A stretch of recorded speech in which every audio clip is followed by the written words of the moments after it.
What is Mega Ultra Hardcore Minecraft? Let's start from the bottom and work our way up. Minecraft, best game ever. Hardcore, you only get one life. Ultra, you can only regenerate your health using Suspicious Stew, health potions, and golden apples. And Mega, I recoded Herobrine back into the game. My three main goals for these 100 days were to get full netherite armor, defeat the dragon, and capture Herobrine. If you want to watch my first attempt, I'll link in the top right corner and in the description. And I want to give you a big thank you for taking your time to watch this. If you do enjoy the video, please consider liking and subscribing. It took many attempts to survive 100 days. I died by lava, TNT, Herobrine hit me off while I was trying to fight the dragon, and many other ways. They say the third time's the charm, so the 33rd time must be a guarantee. And this time, it was. This is what happened. Day 1. As the world loaded in around me, I breathed in that new world smell and got straight to punching trees. I made myself a wooden pickaxe, and soon I was on to stone tools. The next goal was food, so the hunt was on. Several woodland animals sacrificed themselves for the sake of my survival, and for their sacrifice, they will be forever immortalized in this video.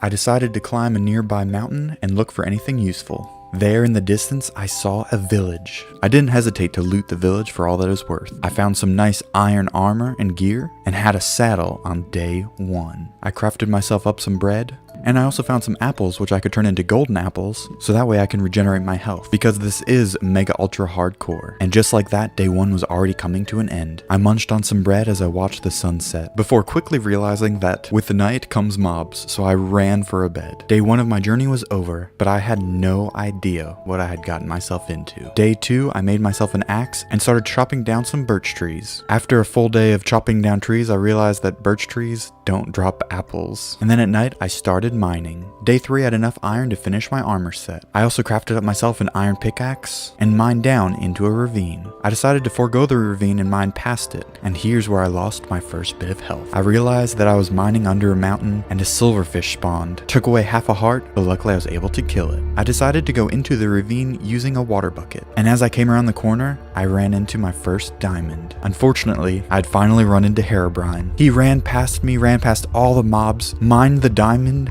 and threw it into lava, and then he parkoured to safety. I probably should have checked if there was any more diamonds there, but I decided to go strip mining. Day 4, I mined some goodies, some much needed gold, and actually found my first diamonds.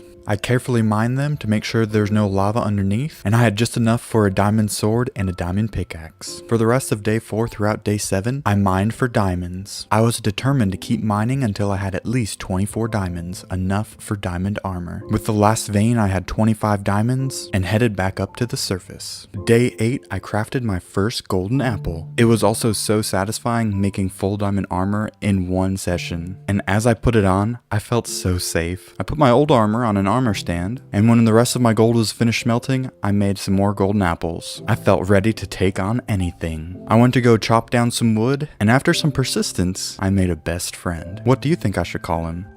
Day 9, I captured some weird looking cows and got some energy out running laps while torch spamming. This well lit area I would soon call home. As I was laying down the foundation for my base, Herobrine released the woodland animals and brought them back to the forest. As the sun set on day 9, I was clearing out some dirt as I heard a deathly shriek. A phantom swooped down and attacked me, and I ran for my life, getting in my little hut just in time. After spending all of day 10 shoveling dirt, at night I was finally able to start building a wall. Took a little snack break to heal up, and made my wall 2 blocks high. That way a lot of mobs couldn't get in. Day 11. I feel like a lot of my days were spent chopping wood. I got some sweet sugar cane, and that wasn't the only farm that I made. I trapped a chicken and made a nice little egg farm. Then I went back to work on my base. I spent the night of day 11 building up my defenses. Day 12 I spent detailing the inside of my wall, chopping some more wood, and the rest of my night I spent mining resources. On the morning of day 13, I came out of my mine and decided to check my egg farm. The chest was empty and the chicken was gone. Turns out, while I was mining, Herobrine came and killed the chicken and took everything. After shaking off the defeat, I was determined to make some progress on my house. The rest of day 13 through 14, I built a nice first level with a lovely porch. The morning of day 15, I spent detailing the outside of my wall, got some sand for the windows, and as I was finishing up the second level of my house, I ran out of wood. Day 16 was actually pretty relaxing. I started on a wheat farm and made a cute little potato farm. I crafted myself up a new pickaxe because the old one was about to break. and went mining for obsidian. By day 17, I had myself a nether portal, but I had no way to light it. I made a flint and steel, lit the portal, and with the diamond sword and gold apples in hand, I braved the nether. As I went through the portal, I realized I was in a warped forest. I took a look around and went back through the portal. I also realized I wasn't wearing gold armor. A piglin chased me through the portal, but luckily I was able to kill him. Immediately after that, I crafted myself a shield. Then it was back to the endless task of chopping down trees. As the sun started coming down, I decided to go to bed. Day 18, I got a cow farm together, and I finally finished the roof of my house. Now that my house was finally enclosed, I moved all of my chests inside. Day 19, I went back to my wheat farm and turned that wheat into cows. And from day 19 to 21, I did a lot of mining, but not so much crafting. Day 22, I built a nice blacksmith build where I could craft and smelt whatever I pleased. As the sun rose on day 23, I found an enderman in my base. I assume he teleported in, but just to be sure, I took a look around. And right behind my house, there was a huge hole in my wall. Turns out, Herobrine got his hands on some TNT. He blew a perfect hole in the wall for mobs to be able to get in. After fixing it, I made some nice pathways, enclosed in my storage area, and dug a nice stairway down for an enchantment room. And then after days of not sleeping, I collapsed in my bed and fell asleep right away. Day 24 and 25, I killed every leather dropper in the game, except for horses and rabbits. Okay, I just killed cows. I grabbed a bunch of sugarcane, then I threw together an enchantment table and some bookshelves, and I was ready to enchant. Except I didn't have any levels. After making some shiny new boots, I headed back into the nether. I spent day 26 to 33 mining all the quartz I could find. I wasn't paying attention and I broke my diamond pickaxe. Once I thought I had enough levels, I headed back to my enchantment room, got some pretty decent enchantments on my armor, and made myself another diamond pickaxe. Day 34 and 35, I went mining for gold while looking for another fortress. Once I had finally found one, I got into a fight with a blaze. After the fight, I was still on fire, but I was losing a lot more hearts than I should have. I ran for my life. With half health, I turned around and saw 2 hoglins chasing me.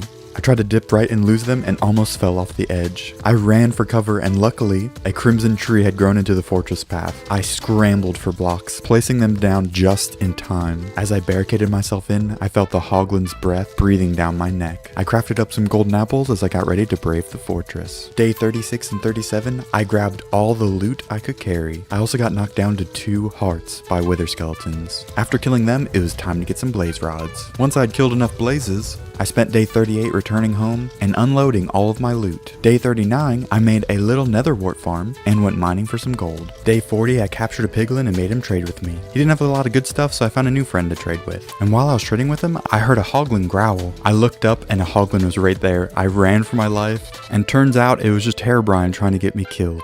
Day 41 was back to farming wheat. I also crafted a few ender eyes and a place to make potions. On day 42, I felt ready for adventure. I got on my horse and set out to explore. In my travels, I came across a mine shaft. Mine shafts are filled with gold, so I killed everything in my path and loaded up on gold ore. I also found some melon seeds and a golden apple. Then I came across a desert temple. I found a saddle, some enchanted books, and some gunpowder. And you know I grabbed all the TNT. And not too far away, I found another desert temple. This one had diamond horse armor and a mending book, plus more of that sweet TNT. I also found 2 broken down nether portals. One had a golden apple in it, the other had a nice gold block and some shiny new boots. As I looked up, I saw a village ready to be ransacked. Then I left the village after a sudden famine. On day 50, I made it back to my base, crafted my first ender chest, planted my first melon, and started a little cactus farm. Day 51, I started getting ready for the dragon fight. I crafted a bunch of potions of slow falling and some potions of strength, as well as a bunch of golden apples.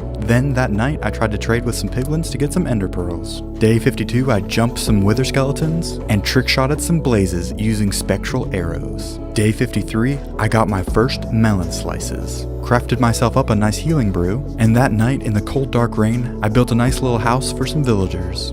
I spent day 54 through 58 building.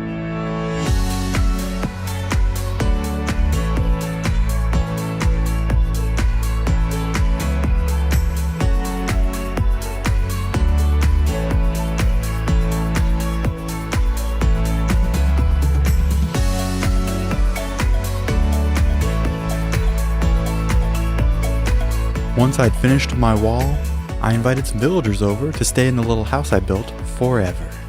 I crafted myself up another diamond pickaxe and enchanted it along with a bow. Day 59, I made a sheep farm, along with a bunch more potions. Next, day 60, I made a chicken farm, and was going to make a netherite mine in my wart farm room. I thought it'd be safe, but it was definitely not. So I started digging down right by my portal. I spent the rest of day 60 all the way through day 73 mining for ancient debris. With 24 ancient debris, I could have full netherite armor, a netherite sword, and a netherite pickaxe. On day 74, I made it back to the surface, and I was greeted with a cold rain. It felt good on my skin after spending so long in that nethery abyss. I threw all the ancient debris in the furnaces and dyed a sheep green while I waited. And finally, I crafted 6 netherite ingots. After changing everything into netherite, I donned my armor, and day 74 was the day I accomplished the first of my main goals, acquire netherite armor. Day 75 I spent preparing for the ender dragon fight. I got some sugarcane to make rockets, I bought some arrows, I gathered resources to make arrows, as well as devastated my wheat farm. I finished the day by throwing mending on my pickaxe. On the morning of day 76, I grabbed some water and set out to find a stronghold. I didn't make it too far with my horse before I had to switch over to a boat. It took me a few days to find the stronghold. It definitely took longer than it should have. And to my surprise, I found the portal pretty easily. But I wanted to spend day 81 exploring through the dungeon. I found a single diamond and a pretty good enchanted book. On day 82, I popped what little loot I had into a chest, activated the portal, and after eating a golden apple and drinking my potions, I jumped in, not knowing if I'd ever see the overworld again. I carefully bridged over to the island and worked my way up to the battlefield. I did some 360 no-scopes to take out all the shorter towers, but the taller towers I struggled a little bit more.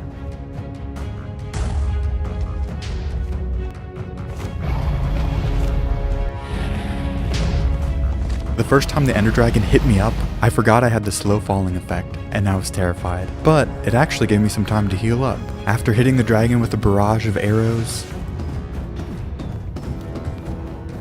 I landed the final blow. I stood back in amazement and disbelief as the dragon disintegrated in front of my eyes. I then collected all the experience and the dragon egg, but I wasn't ready to go home quite yet. On day 83, I got myself an ender pearl and went through a gateway. I spent what felt like an eternity roaming through the end dimension. It took longer than I hoped, but then finally, I saw a ship render in the distance. After collecting a bunch of endstone, I pillared up to the boat because I didn't want to fight any shulkers without an elytra on. I excitedly mined through the ship, and I hit an obsidian block. So I moved one over, shot the shulker, and I had myself an elytra. I also got some nice diamond goodies and a lot of gold. Of course, I went for the dragon head, but once I broke it, I just watched it fall all the way down to the ground. I decided this was the time to fly. I picked up the ender dragon head, sneakily looted the city, and threw any extra stuff into the ender chest. I fought just a couple shulkers so I could craft myself up a shulker box, and then I flew away looking for a gateway. I came across a useless end city and finally found a gateway. I tried to pearl through and it took away some of my hearts, but for some reason I didn't go through. So I tried again and it brought me down to half health, as well as spawned an endermite. If I was just a little bit more impatient, I probably would have killed myself. So I crawled through, and with the feeling of accomplishment, I jumped through the portal. I felt so accomplished. After so many stressful things, I took a minute to actually read the end credits. Have you actually read the message at the end of the game? It's actually really weird. And just like that, on day 91, I was back at my base. With just one golden apple to my name, I decided to make some health potions. I ended day 91 by laying my head down in bed. As I drifted off to sleep, I jolted awake, realizing I hadn't seen Herobrine in a long time. Turns out he had been really busy while I was away. He released my chickens and bred them, and continued to breed them, until he had himself a full chicken army to be released all over my base. So, all of day 92, I had to spend killing chickens. Day 93 and 94, I decided to take some time to relax and go fishing. I didn't get anything too special, but it was a good way to unwind. Day 95, I turned all of my sheep green and used all of their wool to hide the torches in my base. Day 96, I remembered that I left my horse out by the ocean, so I got him and brought him home. Then I spent the rest of my day chopping trees and getting leaves. On day 97, I used the wood to decorate my windows. I added some grass and flowers around my base, and used the leaves to make some bushes. With just a few days left, I spent day 98 and 99 laying a trap to capture Herobrine. I'm not the best with redstone, so it was a really simple design, but by the end of day 99, I was ready to capture Herobrine. When you're playing on your own world, you can really do whatever you want in Minecraft. But when you're playing with Herobrine, he wants one thing: power. So day 100, in my trap I put the Ender Egg, an item I'm sure Herobrine could use to spawn in the Ender Dragon and take over the world. I ran to get into position and waited a pretty long while for Herobrine to show up. And then, when I heard footsteps, I pulled the lever and I heard him fall. I had finally captured Herobrine in a box of obsidian. I placed the last block so he couldn't get out. And just like that, I survived 100 days in Mega Ultra Hardcore Minecraft. I want to give a special thanks to Luke the Notable, because without his hardcore series, mine would have never happened. Also, I want to thank my patrons, and of course you for watching.